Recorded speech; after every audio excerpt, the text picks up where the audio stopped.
नमस्कार बच्चों, कैसे हैं आप सब।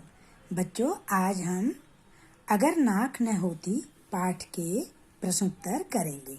सबसे पहले हम मौखिक प्रश्न करेंगे। हमारे शरीर में कौन सा अंग हमारी इज्जत का प्रतीक है। तो बच्चों, इसमें का कौन सा अंग को काट के लिखेंगे। मैं नाक, यानी कि हमारे शरीर में नाक हमारी इज्जत का प्रतीक है। अगला प्रश्न है, बिना किसी हथियार के कौन सा अंग कट जाती है। बिना किसी हथियार के हमारी नाक कट जाती है। लेखक ने किस मनोवैज्ञानिक सत्य का उल्लेख किया है। लेखक ने कहा है कि जिनकी नाक कट जाती है वो दूसरों को भी नकटा देखना चाहते हैं। नकटा मतलब नाक कटा हुआ। लेखक ने नाक की सहेली किसे बताया है। लेखक ने नाक की सहेली छींक को बताया है। अगला प्रश्न है, उपन्यासों और कहानियों में सुंदर नाक को क्या कहा गया है। तो क्या को काट के लिखेंगे सुतवां। तो आंसर हो जाएगा, उपन्यास और कहानियों में सुंदर नाक को सुतवां कहा गया है। अगला प्रश्न है, नाक आँखों के लिए किस प्रकार उपयोगी है। इसका उत्तर है कि नाक दोनों आँखों के बीच में पड़कर उन्हें आपस में लड़ने से रोकती है। तो ये मौखिक प्रश्न है, ये आपने नोटबुक में नहीं करने। अब विकल्प वाले प्रश्न हैं। नाक में उगे बाल किसका काम करते हैं। बच्चों, छन्ने और झाड़ू का। जैसे झाड़ू सफाई करते हैं, इसी तरह से नाक के बाल भी हमारी नाक की सफाई करते हैं। अगला है, नाक की गड़बड़ी से आदमी क्या कहलाने लगता है। नाक की गड़बड़ी से आदमी नक्सुरा कहलाता है। ठीक है। अगला है, जब आदमी का बुरा वक्त आता है तो उसे किसी से काम करवाना होता है तो वह क्या भूल जाता है। वह सारी हेकड़ी भूल जाता है।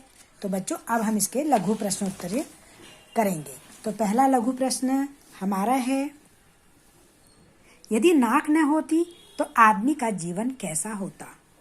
इसका उत्तर है, यदि नाक न होती तो मनुष्य का जीना मुहाल व नीरस हो जाता। हम सुगंध और दुर्गंध में अंतर ही नहीं कर पाते। अगला है, नाक बचाने के लिए आदमी वर्दीधारियों, आयकर अधिकारियों के साथ कैसा व्यवहार करता है। इसका उत्तर है, नाक बचाने के लिए आदमी वर्दीधारियों, आयकर अधिकारियों या उनके दलालों की पत्रम पुष्पम, पत्तों और फूलों से आराधना करता है, पूजा करता है। नाक कब बुरी लगती है। नाक तब बुरी लगती है जब वह किसी शुभ अवसर के वक्त अनायास छींक मार देती है। तो कहते भी है ना कि ओहो तूने क्या छींक मार दी है, कहते हैं ना। तो ये वही है। अगला प्रश्न है, करुण रस में बरबस बिभत्स रस कैसे आ टपकता है। बिभत्स मतलब गंदा, डरावना। डरावना मतलब जैसे कि उससे हम कह सकते हैं जैसे घिन आना, है ना। तो रोते समय आंखों में आंसू आते हैं तो नाक भी उसका साथ निभाती है। बहते हुए आंसुओं को पोंछना बुरी बात नहीं, परंतु नाक पोंछने से तो रोने का सारा मजा ही किरकिरा हो जाता है, क्योंकि नाक से पानी आना शुरू हो जाता है। तो करुण रस में, यानी कि आंख से करुण रस बह रहा है, यानी कि दया आ रही है ना, रो रहा है बच्चा। तो लेकिन अचानक ही बिभत्स रस उसमें आ टपकता है। अगला प्रश्न है, चश्मे की जरूरत क्यों पड़ती है। चश्मे की जरूरत तब पड़ती है जब लोगों की नजरों में फर्क आता है, नजर उठती है, नजर गिरती है या वहीं गड़ रही हो। अगला प्रश्न है, नाक के कारण किन दो महान ग्रंथों की रचना हुई।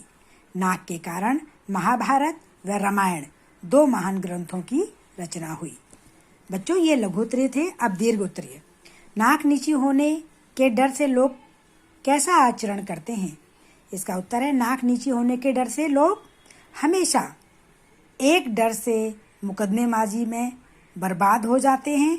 कर्ज लेकर ब्याह शादी, भात छोछक आदि में अंधाधुंध खर्च करते हैं और जन्म पर ही नहीं मृत्यु पर भी दावत खिलाते हैं।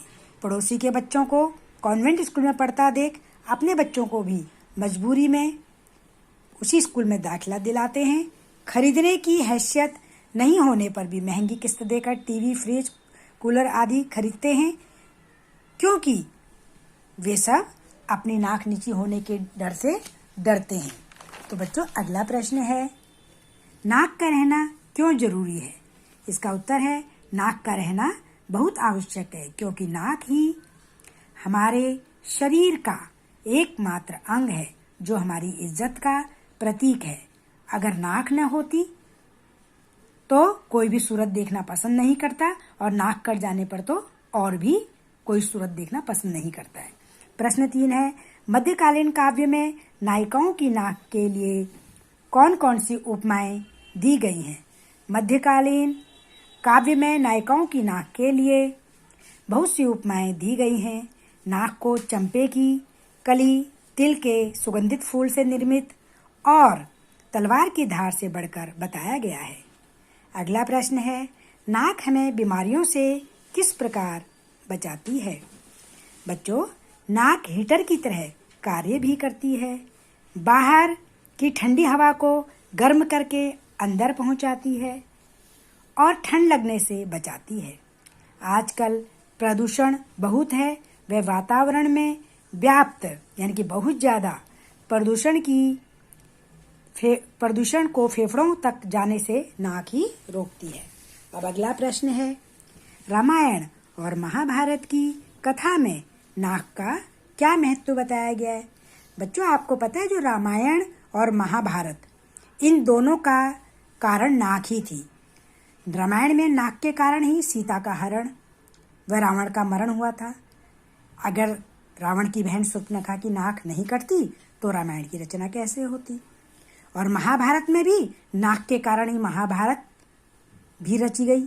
महाभारत का आधार क्या था कि द्रौपदी जो जिसकी बेइज्जती की थी, तो यानी कि उसकी भी नाक ही थी, तो जो अत्यंत खतरनाक सिद्ध हुई।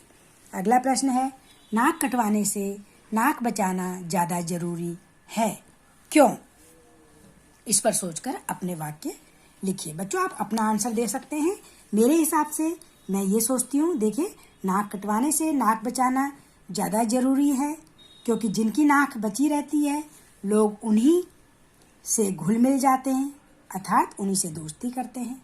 जबकि नाक कट जाने पर व्यक्ति कहीं मुंह दिखाने लायक नहीं रहता, उसके परिवार की इज्जत भी मिट्टी में मिल जाती है।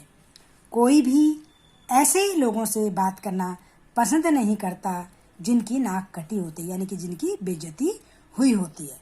तो बच्चों, ये लघु उत्तरीय और दीर्घ उत्तरीय प्रश्न हैं, आप इन्हें अपनी नोटबुक में करेंगे, और जो मौखिक प्रश्न हैं उन्हें आप अपनी नोटबुक में नहीं करेंगे। तो चलिए बच्चे, अपना काम पूरा करिए। धन्यवाद बच्चों।